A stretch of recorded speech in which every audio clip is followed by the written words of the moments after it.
Gerunds and Infinitives, estructuras con el to y con la ing. Este tema es bastante largo, bastante complicado, así que lo que vamos a hacer es dividirlo en dos vídeos. Esta es la primera parte y aún así ya os pido perdón de antemano porque van a ser dos vídeos largos y el segundo sobre todo bastante intenso. Vamos a ver en la introducción el por qué este tema nos resulta tan difícil, sobre todo a los hablantes de español. Si en español quiero decir quiero comprar un libro, simplemente la traducción sería I want to buy a book. Aquí en un principio no tengo ningún problema porque el infinitivo comprar lo vamos a pasar a el infinitivo en inglés, que normalmente es el verbo con la forma base y después el to. Esto no nos resulta ninguna complicación.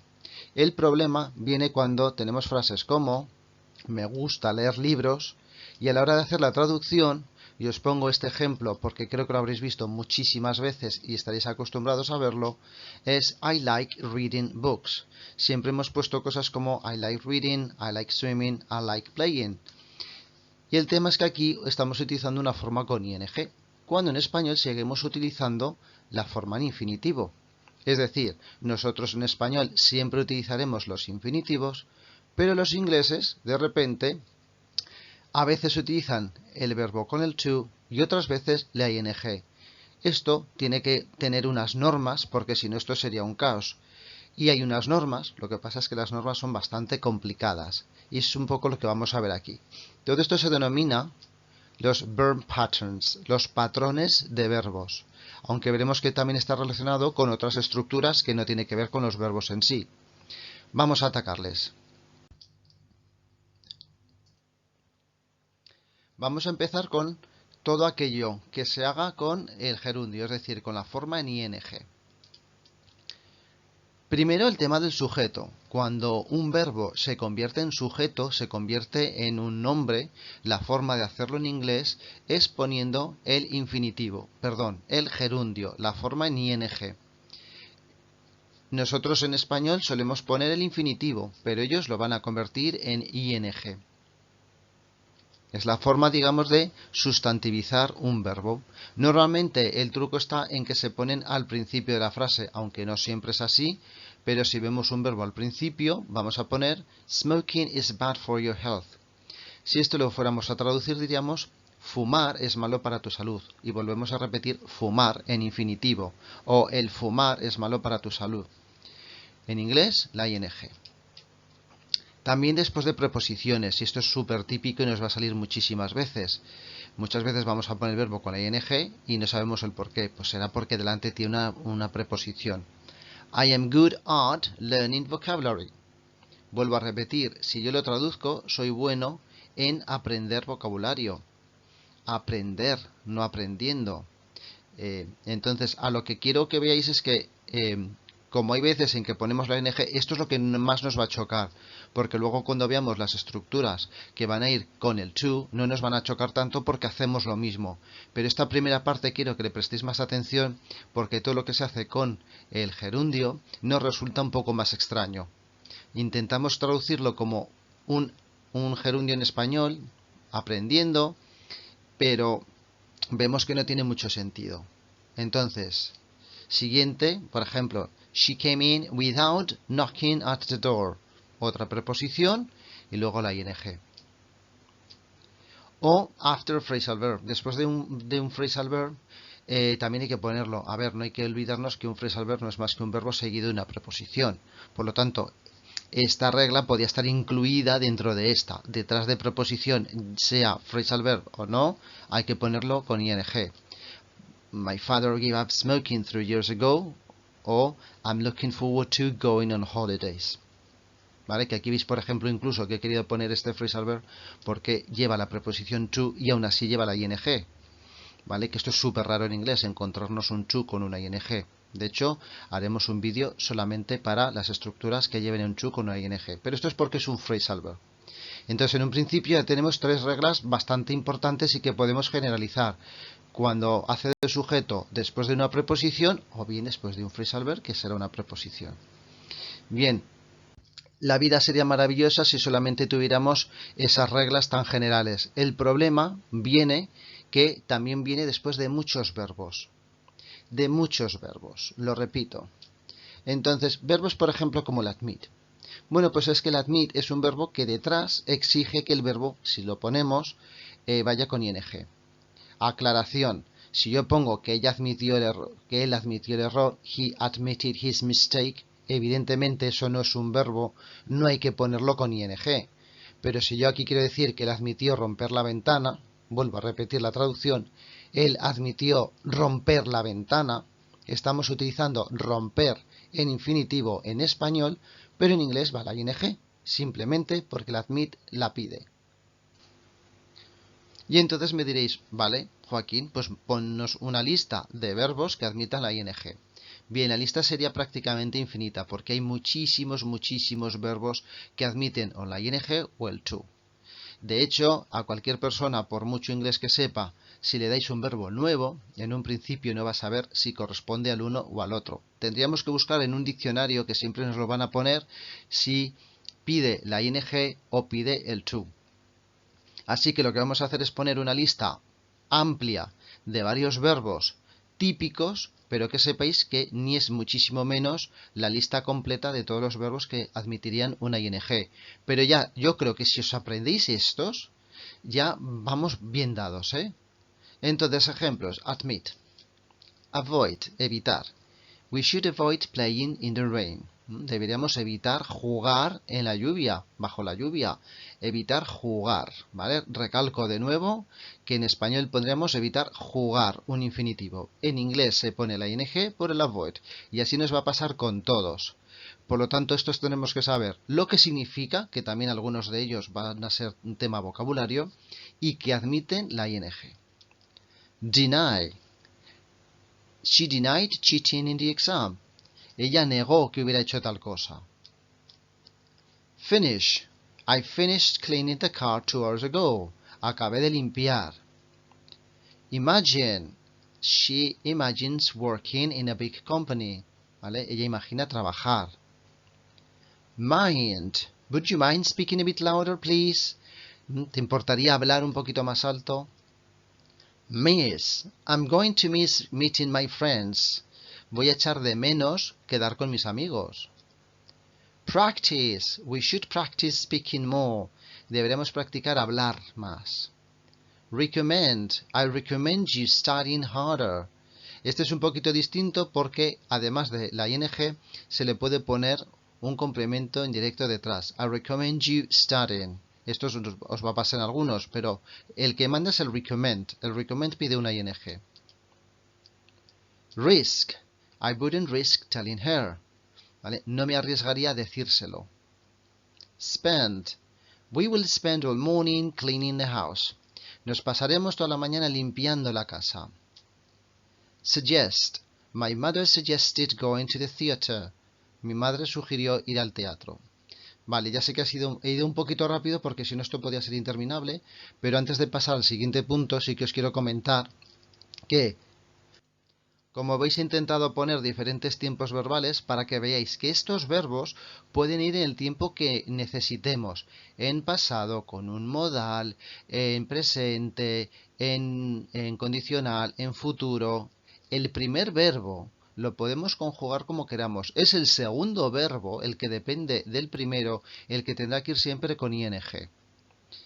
Y también comentaros que algunos de estos verbos, por ejemplo el suggest, no siempre se van a poner con ing, pero esto lo veremos justo al final del vídeo, no os preocupéis. El segundo punto serán las estructuras o verbos que vayan a pedir un infinitivo, es decir, una forma del verbo base con el to. Vamos a empezar viendo estructuras como después de un adjetivo. Nice to meet you. O we are so glad to see you again. Os pongo esta expresión porque como es tan típica cuando nos presentamos a alguien, decir nice to meet you, que ya lo decimos, digamos, sin pensar, pero resulta que está cumpliendo esta norma. Detrás de un adjetivo le ponemos el verbo con infinitivo. Nice to meet you. Otra sería para expresar propósito. ¿Vale? Aquí es muy típico, por ejemplo, decir we went to Egypt to visit the pyramids. Como normalmente la traducción es fuimos a Egipto para visitar, Es muy típico el error de no ponerle un to, sino un for, porque la traducción típica del para es el for. Y podríamos poner for visit. Eso es un error. Ahora no me voy a extender con esto, sí que es verdad que en algunas ocasiones el propósito se puede decir con el for, pero luego pide una ing. Más bien porque el for es una preposición y después de preposición hay que poner una ing, como hemos visto antes. ¿Vale? Pero lo más típico para expresar un propósito va a ser el infinitivo con to. Fuimos a Egipto para visitar las pirámides. We went to Egypt to visit the pyramids. O I'm studying very hard to pass my exams. Estoy estudiando muy duro para aprobar mis exámenes. Y sí, aquí también vamos a tener un listado de verbos que van a exigir el to. Y vamos un poquito rápido. Os comento un poco el tema de la pronunciación, el tema del significado y vamos a intentar hacerlo rápido. Agree. We agreed to have a party on Sunday. Pues digamos que estuvimos de acuerdo en hacer una fiesta. Choose. What exercise did you choose to complete? ¿Qué ejercicio elegisteis completar? Decide. We decided to visit my grandparents. Decidimos visitar a mis abuelos. Expect. I wasn't expecting to see you here. No me esperaba verte aquí. Manage. They managed to get everything ready. Consiguieron tener todo listo. Need. I need to tell you something. Necesito decirte algo. Offer. She has offered to help me. Se ha ofrecido a ayudarme. Plan. What do you plan to do tomorrow? ¿Qué planeas hacer mañana? Refuse. The class refused to go to the museum. La clase se negó a ir al museo. Want. We want to play handball. Queremos jugar al balonmano. Wish. I wish to visit Australia. De aquí vuelvo a comentar que veis que hay tiempos en preguntas, en negativas, en pasados, en futuros, en pasado continuo. Este verbo lo puedo poner en el tiempo que necesite. Es el segundo el que va a ir con el to. Perdonad que me repita, pero sé que a veces ocurren estas dudas. Y también de aquí os quería comentar uno en particular, que es el refuse, porque se confunde con uno de los de la ing, que es el deny. Refuse es negarse a hacer algo, no lo quiero hacer. Por ejemplo, la clase se negó a ir al museo, no quería ir al museo. Mientras que el deny es negar que ya has hecho algo. Por ejemplo, ¿has roto la ventana? No, no la has roto. Pues negó haber roto la ventana. El deny va con ing y el refuse va con el to.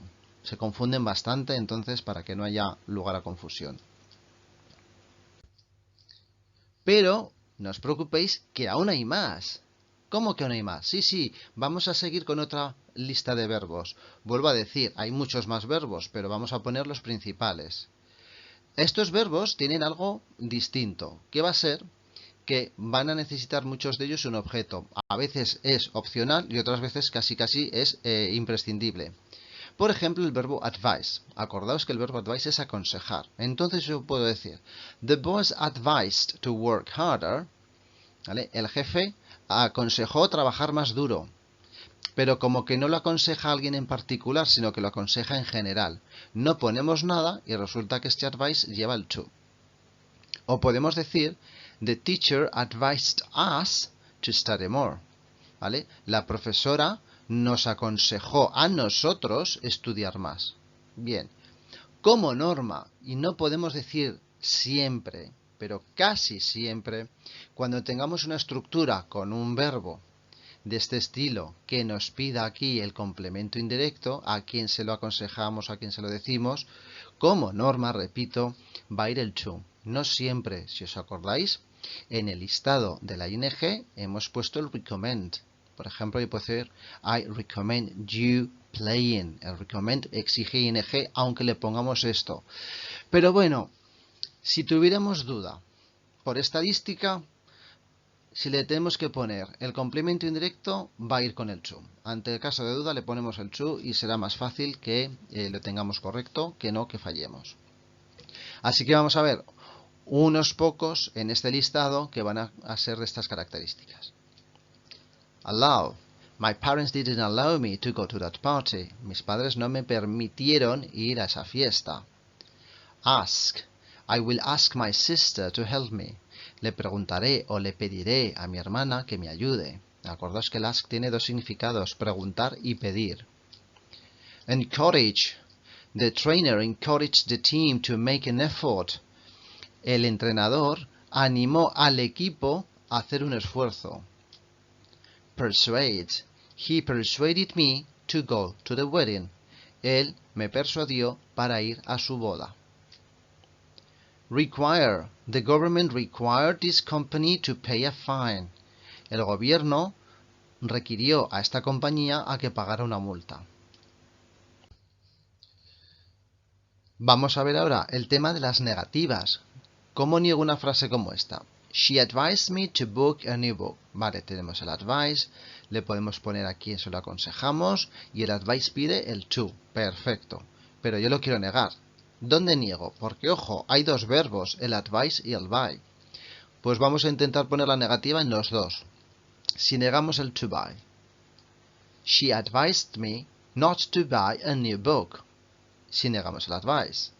She didn't advise me to buy a new book. ¿Pero cuál de las dos es correcta? Las dos. Lo que pasa es que tienen un pequeño cambio de significado. Bien, digamos que aquí vamos a trabajar como con paréntesis. Aquí lo que vamos a hacer es que ella me aconsejó, y aquí abriríamos el paréntesis, ¿qué es lo que sí me aconsejó? No comprar un libro nuevo, pero me aconsejó que no lo hiciera. ¿Vale?